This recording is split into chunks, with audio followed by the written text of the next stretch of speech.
Лев Толстой. Құдай бәрін көреді, бірақ айтпайды. Аударған Айбек Нәби. Владимир қаласында екі дүкені бар Аксенов деген саудагер өмір сүрді. Өзі саршашты, бұйра бас, сұлу жігіт. Қалада жиі көңіл көтеріп ән салып жүретін серілердің бірі. Жас кезінде көп ішетін, қызық қуалайтын. Бірақ үйленгелі бері ішуді қойып кетті. Ішсе де көп ішпейтін. Жазда Аксенов кіші Новгородқа жәрмеңкеге баратын болды. Бала-шағасымен қоштасып жатқанда әйелі: «Отағасы, бүгін жайсыз түс көрдім. Осы жол бармай-ақ қойшы», деді жалынып. Аксенов жымиып: «Түс түлкінің боғы деген, жәрмеңкеде қыздармен қыдырады деп қорқып тұрсың ба? Қайдағы жоқ нәрседен үрейленеді екенсің». «Не екенін қайдам, қатты қорқып тұрмын. Түсімде сен жәрмеңкеден келгенде шашың әппақ боп кеткен екен». Аксенов қарқылдап күліп: «Демек айым оңынан, жұлдызым соңынан туып олжалы келетін шығармын. Саған жәрмеңкеден әдемі сыйлықтар әкеп беремін күнім». Сөйтті де отбасымен қоштасып сапарға аттанды. Жолда өз сияқты бір көпеспен кездесті. Екеуі бір қонақ үйде қонатын болды. Кеш бойы әңгімелесіп шай ішті. Әбден шаршаған кезде өз бөлмелеріне барып жатты. Аксенов түн ортасында оянып кетті. Содан ұйқысы келмеді. Ат қосшысын оятып аттарды ертеді.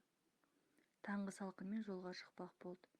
Қонақ үймен есептесті де сапарын жалғады. 40 шақырым жолды артқа тастап бір жерге келіп тоқтады. Аттарының жем-шөбін беріп, өзі сәл демалмақ болды. Түскі асын ішкен соң гитарасын алып шерте бастады. Кенет мұның жанына қоңыраулы 3 ат жеккен арба келіп тоқтады. Арбадан жанында 2 жандарм бар бір шенеунік түсті. Ол Аксеновтың жанына келіп: «Кімсің, қайдансың?» деп тергей бастады. Аксеновтың ойында түк жоқ. Оларға кім екенін, қайдан келе жатқан бәрін баяндап берді. Сөз арасында шайға да шақырды. Ал шенеунік болса сұрақты үсті-үстіне жаудырып тоқтар емес. «Қайда түнедің? Кіммен бірге болдың? Көрші бөлмеде қонған көпесті танисың ба? Таңертең неге ерте кеттің?» Аксенов бұл сұрақтарға жайбарақат жауап бере бастап еді. Шенеунік әлгі сұрақтарын екінші қайтара тағы қойды. «Бұл сұрақты неменеге қайталап сұрай бересіз? Мен ұры емеспін, қарақшы да емеспін. Өз бетімен кетіп бара жатқан адаммын. Менде не шаруаларың бар?» Шенеунік өзін тергеушімін деп таныстырды да: «Сенімен бірге қонған көпесті түнде біреу бауыздап кетіпті. Заттарыңды көрсет, тінтейміз». Сөйтті де жанындағы жандармға иек қақты. Олар Аксеновтың чемоданы мен жүктерін алып ақтара бастады. Бір кезде тергеуші қаптың ішінен үлкен пышақты суырып алып: «Бұл кімнің пышағы?» деп айғайлады. Аксенов пышақты көріп шошып кетті. «Неге мына пышақ қан-қан?» деді тергеуші. Мен білмеймін. Бұл пышақ, бұл менікі емес», деді Аксенов қалтырап қорқып. «Көрші бөлмеде көпесте төсегінде жатқан жерінен біреу бауыздап кетіпті. Таңертең пышақталған күйінде тапқан. Ол үйде сенен басқа ешкім болған жоқ. Қонақ үйде екеуің ғана жатқансыңдар. Міне, қанның ізі бар, пышақта сенің қабыңнан шықты. Оның үстіне ерте тұрып қашып кеткенің тағы бар. Одан да қалай өлтіргеніңді, қанша ақша ұрлағаныңды мойында». Аксеновтың түрі бозарып: «Құдай ақы, мен емес. Көпеспен бірге шай ішкенім рас. Онан кейін ол өз бөлмесіне кетті. Оны көргенім жоқ. Ал ана пышақ менікі емес. Ал қалтамдағы 8.000 сом ақша өзімдікі. Ешкімнен ештеңе ұрлаған жоқпын», деп ақтала бастады. Қорыққаннан сөзі үзіліп шықты. Кінәлі адам құсап қалтырап дір-дір етті. Тергеуші жандармға бұйырып: «Мынаның қолына кісен салып арбаға қамаңдар, ақ-қарасын барғасын анықтаймыз», деді. Олар Аксеновтың қолын байлап арбаға қамаған кезде ол Құдайға жалбарынып жылап жіберді. Оның барлық заты мен ақшасын тәркілеп, жақын маңдағы қалаға қамауға жіберді. Аксеновтың кім екенін білу үшін Владимир қаласына арнайы адам жіберді. Ондағы барлық көпес пен тұрғындар Аксеновтың танымал көпес екенін, тек анда-санда ғана ішіп қыдыратынын айтты. Арада ай өткен соң тергеу бітті. Аксенов кінәлі болып шықты. Оған Рязандық көпесті өлтірді және 20 000 сом ақшасын ұрлады деп айып тақты. Бұл хабар әйеліне ауыр тиді. Ол не істерін білмей уайымға батты. Балалары әлі кішкентай еді, кенжесі емізулі. Ол бар баласын ертіп күйеуі отырған қалаға барды. Әдепкіде оны жібермеді, кейін түрме бастығына жалынып жүріп, күйеуімен жолығуға мұрсат алды. Күйеуінің қолындағы кісенмен түрме киімін көріп есінен танып қалады. Әрең дегенде өзіне келіп күйеуінен жөн сұрады. Аксенов болған жайды баяндады. Балаларын да сағынып қалыпты. Бірінен соң бірін құшақтап, иіскеп жылай берді. «Енді не істейміз?» деп сұрады әйелі. «Патшаға өтініш жазу керек. Кінәсіз болсақ та қараптан қарап өлеміз бе?» деді. «Мен патшаға өтінішті жолдадым. Әзірге жауап келмеді. Патшаға жетті ме, жетпеді ме белгісіз». Аксенов басын салбыратып үнсіз отыра берді. «Есіңде ме, жаным? Өткенде көрген түсім. Шынымен-ақ сенің шашың ағарып кеткен еді. Сол кезде бармай-ақ қою керек еді». Сосын күйеуінің шашына сипап: «Ваня, жаным, шыныңды айтшы, сен емес пе оны істеген?» Аксенов оған бір қарады да: «Енді сен де солай күдіктене бастадың ба?» деп бетін қолымен жауып жылап жіберді. Осы кезде күзетші келді де сөйлесу уақыты біткенін ескертті. Аксенов отбасымен егіле жылап қоштасты. Әйелі кеткен соң ол ұзақ ойланды. Әйелінің сөздерін есіне түсірді. «Егер жұбайым күмәнданса, онда маған ешкім сенбейді деген сөз. Менің кінәсі екенімді Құдай ғана біледі. Патшаға өтініш айту үмітсіз шешім. Құдайдан ғана жәрдем сұрайын» деді. Осыдан бастап ол жоғарғы жаққа өтініш жасауды доғарды. Ешкімнен көмек күтпеді. Қолы қалт етсе Құдайға жалбарына беретін болды. Сот шешімі бойынша Аксеновтың арқасына аямай дүре соқты да каторгаға жұмысқа жіберді.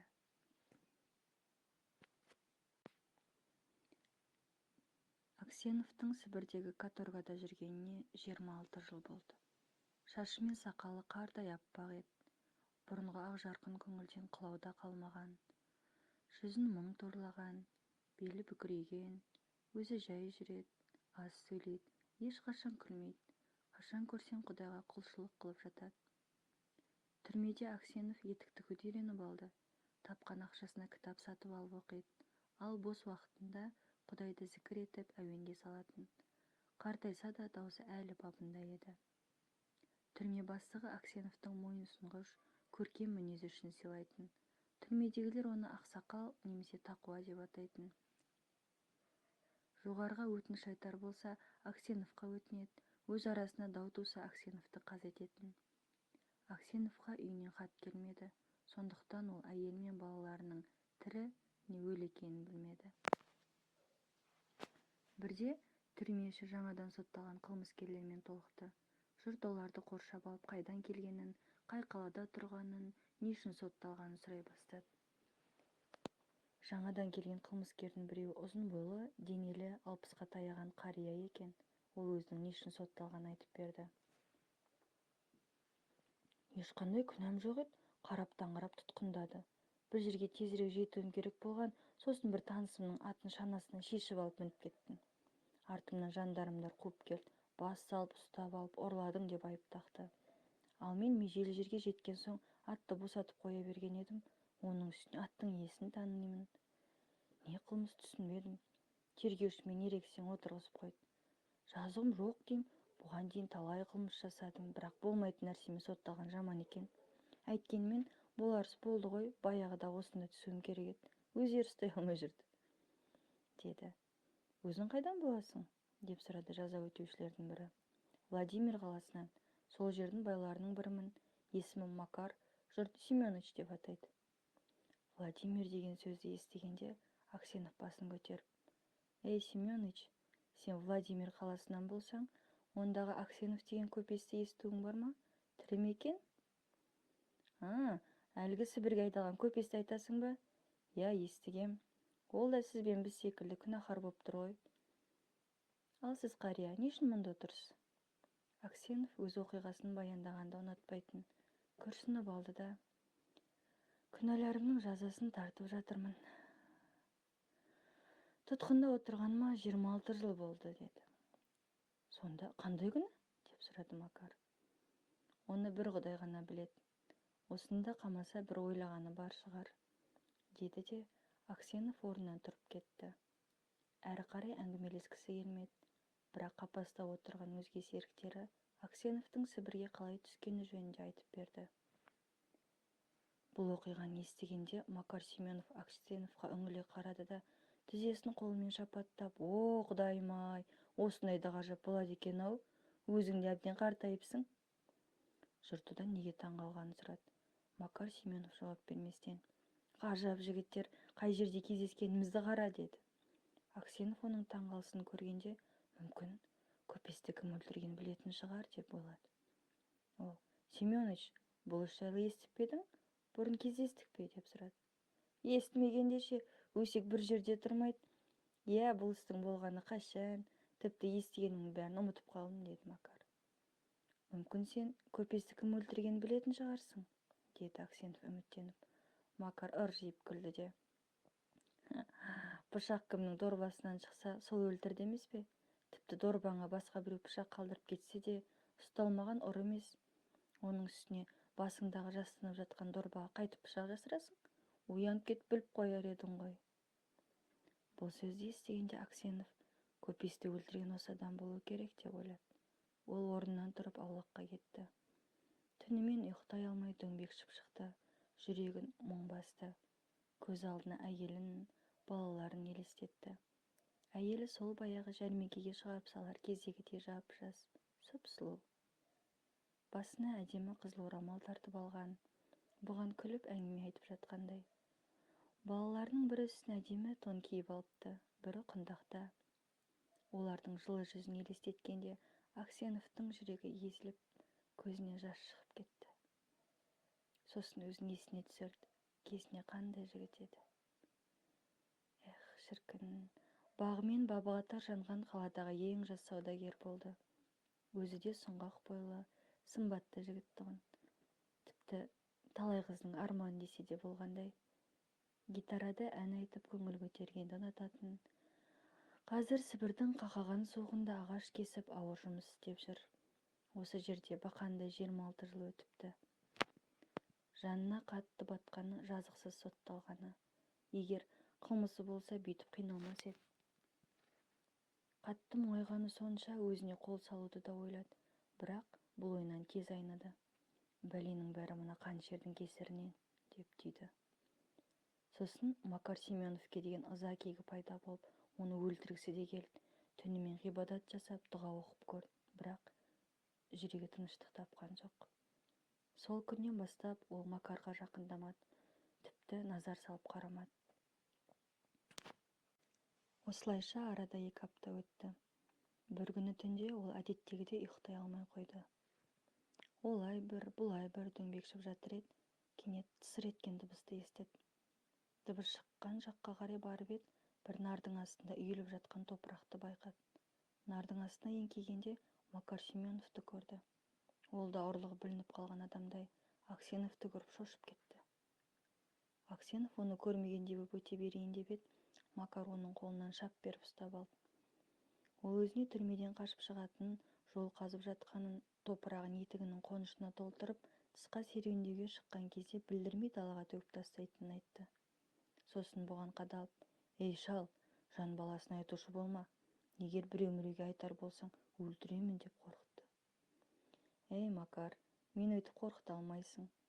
Сен мені баяғыда өлтіріп қойғансың», деді де кетіп қалды. Ертеңіне қамаудағыларды жұмысқа шығарар кезде күзетшілер Макардың жасырған топырағын көріп қойды. Түрмедегі тесікті іздеп жүріп тауып алды. Түрме бастығы бәрін тергеп, түрменің қабырғасын кім қазғанын сұрады. Егер қазған адамды тапса, сотсыз өлім жазасына кесетін. Жұрт білмейтінін айтып жатты. Кейбірі білсе де, Макар Семеновты сатпады. Түрме бастығы Аксеновке бұрылды, өйткені оның өтірік сөйлемейтін, жөні түзу адам екенін білетін. «Ақсақал, Құдай үшін шыныңызды айтшы, қашуды кім жоспарлап жүрген?» Аксеновтың ерні мен қолдары дірілдеп, көпке дейін ештеңе айта алмай үнсіз тұрды. іштей ойланды. Бұл Макар деген сұм менің бүкіл өмірімді қор қылды. Оны не үшін кешуім керек? Мені қорлағаны үшін өлім азабын тартсын деп түйді. Екінші бір ойы, таспен ұрғанда аспен ұр деген. Жүрекке кек сақтама, жүрек кекпен жуылмайды, кешіріммен ғана тазарады деді. Түрме бастығы сұрағын қайталап, сонымен қария, кім қазғанын білесіз бе? деп сұрады. Аксенов Макар Семеновқа бір қарады да, білмеймін қарағым, көрген жоқпын деді. Түрме бастығы әрі қарай сұрамады. Тергеу тамамдалып, күзетшілер кетіп қалды. Түрме ішіндегі орды кім қазған сол күй табылмады. Түнде Аксеновтың көзі ілініп бара жатыр еді, аяқ жағына таман бір адамның келіп отырғанын байқады. Аксенов көзін ашып, саған не керек? Бұл келген Макар еді. Ол үндемей отыра берді. Аксенов те басын көтеріп түргеліп отырды. Ләм деген жоқ. Тек терең күрсінді. Макар Аксеновқа еңкейіп, ақсақал, мені кешірші, деп сыбырлады. Не үшін кешіруім керек? Көпесті мен өлтірдім. Ізімді жасыру үшін пышақты сенің бас жағында жатқан дорбаға ебін тауып тығып қойдым. Сені де сол жерде өлтіріп кетуді ойлағам, бірақ маған із жасыру керек болды. Кешірші. Аксенов не айтарын білмей үндемей отыра берді. Макар нардан түсіп жерге жатып, басын Аксеновтың аяғына тигізді де, расымен, өткен іске тәубе етемін, кешірші мені, Құдай үшін кешір. Ертең Көпесті өлтірген мен екенімді айтып, күнәмді мойындаймын, сосын сен ақталасың, үйіңе ораласың, деді. Аксенов оған, бауырым-ай, сөзбен айта салу оңай ғой. Бірақ мен түрмеде босағанда қайда барам? Әйелімнен хабар жоқ, өлтірсін білмеймін. Мүмкін ол пақырда қартайып өлген шығар. Ал балалары мені ұмытып та кетті. Ұмытатын да жөні бар, есін білмей тұрып, олардан айырылдым. Енді барар жер, басар тауым жоқ, деді. Макар орнынан тұрмай басымен жерді ұрып, мені кешір, мен сенің бүкіл өміріңді қор қылдым. Менің кесірімнен осы азапты арқалап, қуатты ғұмырыңды тар қапаста өткіздің. Осынша қиянатымды біліп тұрып, бүгін мені сатпадың. Сенің осы әрекетің менің жүрегімді тонды жібітіп жіберді.